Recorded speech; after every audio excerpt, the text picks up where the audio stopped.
Who really betrayed Conrad, and why did Maeve and Conrad get arrested by police?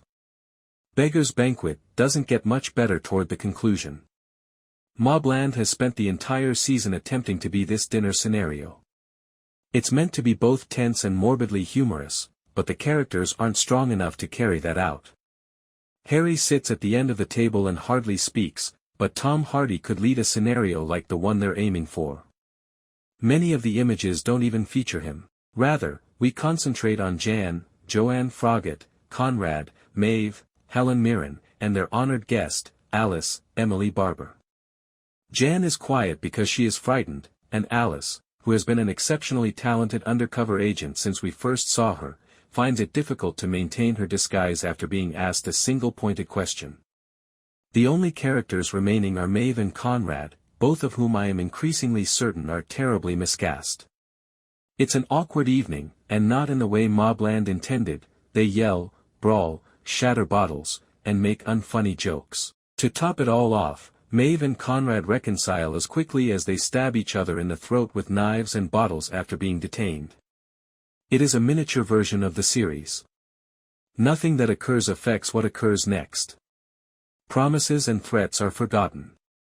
In Mobland, the only thing that counts is that we move on to the next scenario before we have to face the consequences of what has just transpired.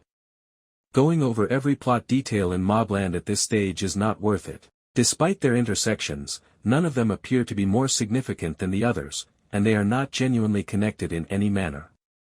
Although they should supposedly be connected, Richie's, Jeff Bell, encounter with the cops feels quite separate from Harry's, Tom Hardy, encounter with Kat, Janet McTeer. Some of the plots are considerably further distant. For instance, Bella's, Laura Pulver, scheme involving her father and Syrian arms dealers. Mobland insists on regularly displaying in distressing detail Kevin's, Paddy Considine, search for revenge over his sexual assault, but this is a whole other show. Considine has risen to the more complicated narrative, while Kevin has had more work to do than anyone else in Mobland because to this related plot. However, the way this story is handled poorly is a bad indication of what will happen in the conclusion. Kevin confronts the man who raped him while he is incarcerated, but the sequence is handled so awkwardly that I am not even certain that this charming man from London was Kevin's attacker. The plot and tone of the scene are incredibly unclear. Even when Kevin shoots the old man, it's almost a sinister joke. It's unbelievable that Kevin's painful journey is coming to a close, but it seems inconceivable that they would find the time to revisit it in any significant way with only one episode left.